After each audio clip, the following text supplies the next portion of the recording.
Quem é Lázaro? Um homem que mobiliza neste momento todas as forças policiais. São mais de 300 policiais neste momento caçando esse homem.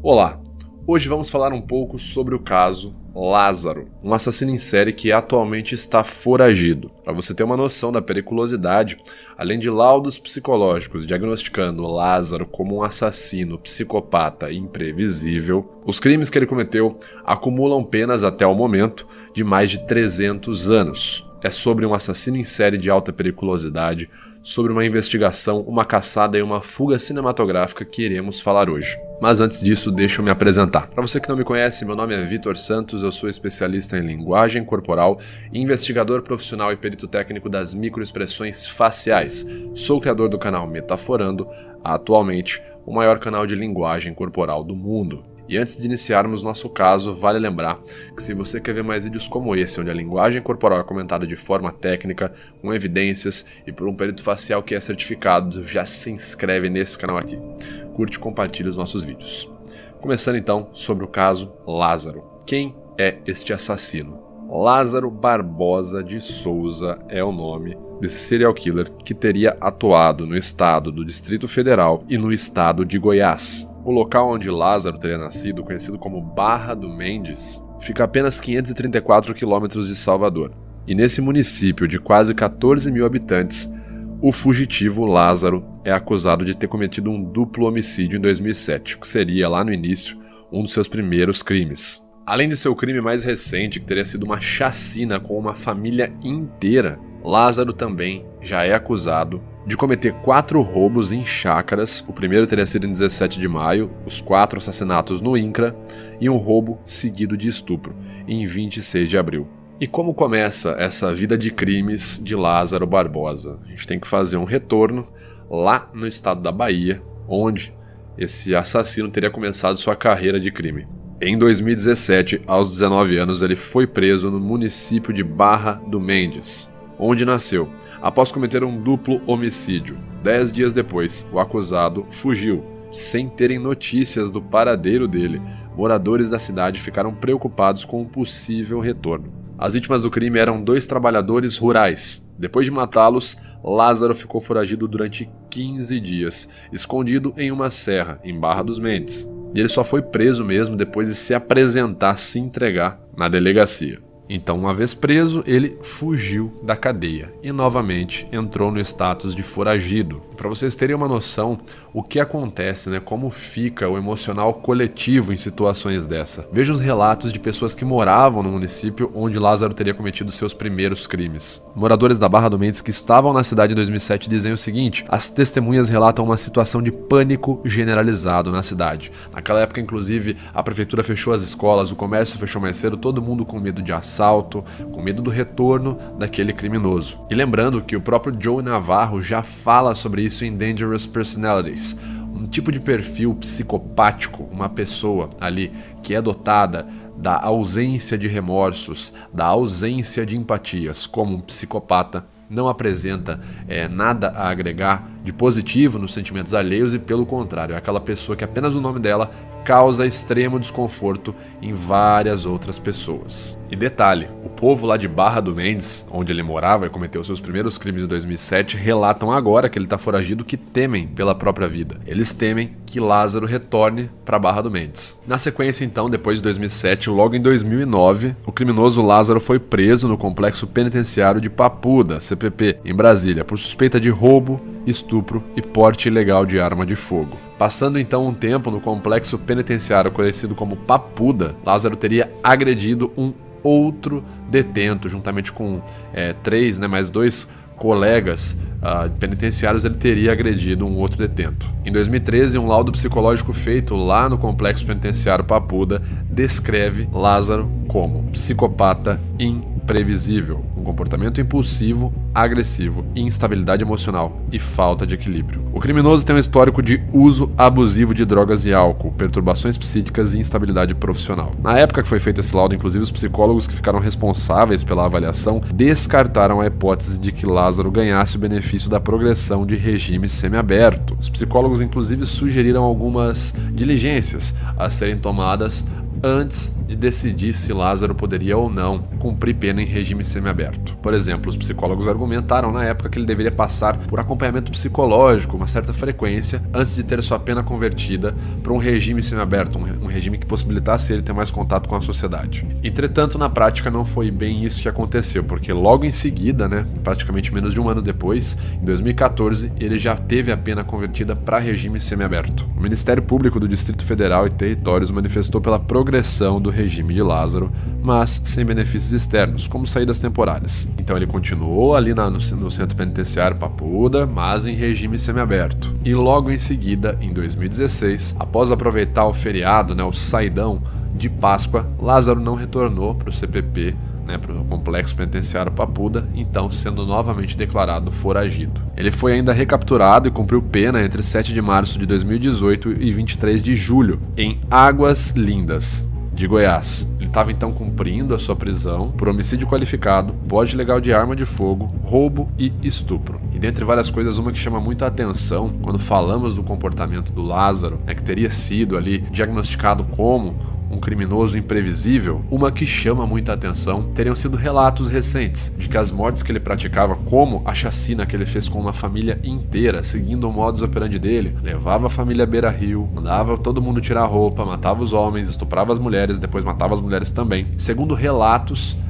pessoas próximas, pessoas que trabalharam com acompanhamento dele, ele faria isso e alegaria estar possuído pelo demônio. Segundo relatos, Lázaro fazia então rituais para utilizar o poder de Satanás. No dia 8 de abril de 2020, Lázaro invade uma chácara em Santo Antônio, em Goiás. Ele encontra um casal de idosos e pratica mais uma vez a sua barbárie, golpeando os idosos com um machado, sendo então indiciado pelos crimes de roubo, mediante restrição da liberdade das vítimas, emprego de arma branca e por tentativa de latrocínio. Então você consegue observar, com o passar dos anos, o comportamento agressivo do Lázaro foi se refinando, Ele consegue ter uma certa facilidade em entrar, ser preso, em fugir da cadeia, da prisão, e então ele tem um período mais ativo ali, logo em 2020 para cá, ele tem um período bem mais ativo. Se você ler alguns livros de pesquisadores, como por exemplo Mindhunter, você perceberá que existe uma tendência entre o criminoso fazer o teste do modus operandi dele, certo? Ele tem essa testagem, então geralmente ele testa com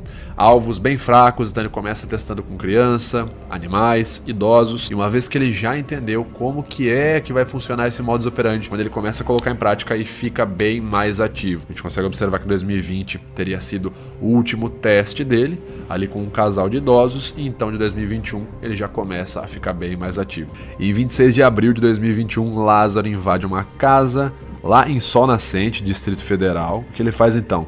Tranca o pai e o filho num quarto, rende todos ali, tranca eles no quarto. A esposa e mãe do garoto, Lázaro, então leva ela para o matagal e a estupra. 17 de maio de 2021, Lázaro faz uma família refém na mesma região, Sol Nascente, Distrito Federal, ameaçando os moradores com faca e arma de fogo. Nesse crime, Lázaro mandou as pessoas tirarem as roupas, mandou que ficassem nuas, e das 7 horas da noite até a meia-noite, prendeu os homens da casa no quarto e as mulheres tiveram que cozinhar e servir um jantar para ele. Em 9 de junho de 2021, agora recente, Lázaro invadiu uma chácara no INCRA 9, em Ceilândia, também Distrito Federal, onde matou a tiros e a facadas um casal e 2 filhos. Depois de assassinar a família, Lázaro roubou aquela chácara, teria então rendido o caseiro daquela propriedade e a filha dele. Não fica muito claro aqui então nesse ponto da investigação se teria tido crime sexual ou não, mas seguindo o modus operandi do assassino, muito provavelmente sim. Logo em seguida, 12 de junho de 2021, Lázaro fugiu para Cocalzinho de Goiás. Logo em seguida, ele atirou em 4 pessoas invadiu fazendas e colocou fogo em uma casa ao fugir da polícia. Os feridos foram todos levados aos hospitais da região, sendo que 2 estavam em estado grave até terça-feira. E agora, o caso começa a tomar outro rumo. Agora, Lázaro, foragido, começa a agir de maneira um pouco desesperada. Ele tá todo dia, existem notícias novas onde ele passou, encontraram outro dia uma notícia numa camiseta, poderia ter pertencido ao Lázaro. A caçada então se intensifica e Lázaro de fato passa a ser mais uma vez um foragido, só que pela primeira vez procurado com uma força-tarefa extremamente implacável. Por exemplo, um caseiro disse à polícia que teria atirado em Lázaro Barbosa. Como vocês podem conferir um relato em primeira mão aqui do caseiro, lá daquela cidade de Cocalzinho, dizendo que teria atirado em Lázaro. 100% certeza com Deus que ele ia passar aqui hoje. É mesmo? Eu falei pro pessoal, se quiser montar a base aqui, eu vou passar aqui. Falei pra ele, pode chamar pro pessoal que eu Aí você mandou pra quem? Hein? Aí você mandou mensagem? Não, aí eu não. Aí minha esposa tava aqui, ela é muito medrosa. Eu ia trazer, falei, vamos levar as esposas na Islândia. Aí levei, deixei lá. Aí não vamos ficar juntos. Porque fica fácil dele dominar nós. Você fica lá, eu fico cá. Qualquer barulho, eu tinha telefone aqui, você tem lá. Aí eu tranquei o relógio, também O barulho já ligou. Não, aí eu gritei pra ele, falei assim, liga pra polícia que o cara tá aqui. Aí ele falou, então eu vou entrar, fora que ele veio pra entrar. Entendi. E ela ligou. Aí o rapaz lá ligou. Aí falou que ele veio e atirou. Aí ele... Aquele rapaz que não atendeu? Sério? Sério? É, é meu cunhado. Pois é, eu falei com ele no telefone. É meu cunhado. Ligou. É, com eles. Aí na hora que tu atirou, ele já correu fugindo ou ele ficou Não, por ele aí? voltou pra... mas eu acho que é certeza que ele gemeu. Desgraçado, você me atirou, eu vou te matar. Falou? Falou. Você me acertou, eu vou te matar. Parou de gritar. E recentemente, em 14 de junho, Lázaro foi flagrado ali, uma câmera de segurança numa fazenda. Os policiais acreditam que ele tenha passado a noite nessa região rural, nessa propriedade rural. Agora eles estão bem, mas foi horas de muito desespero. A gente ficou sabendo que o bandido estava lá e depois não conseguiu mais falar com eles porque eles tomou o telefone e jogou dentro do rio. Isso aí quando o helicóptero começou a sobrevoar lá, porque foi tudo muito rápido. Ele falou que ia matar os 3. Aí levou eles pro meio do mato, pro rio abaixo lá. E quando ele viu o helicóptero, ele fez eles deitar no chão e tampou eles com folha.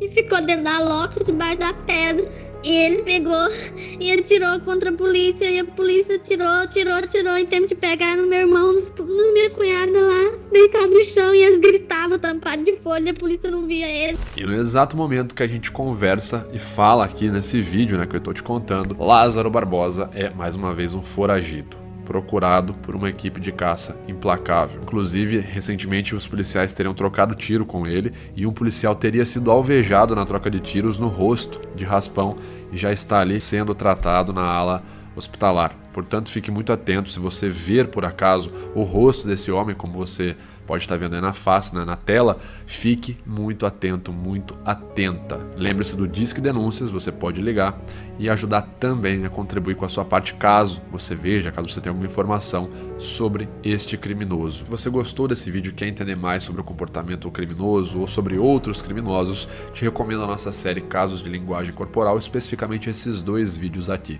Se você ficou comigo até aqui, eu te agradeço. Peço que você curta, compartilhe o nosso vídeo e se inscreva caso não seja inscrito também. Meu nome é Vitor Santos e eu vou ficando por aqui. Até logo.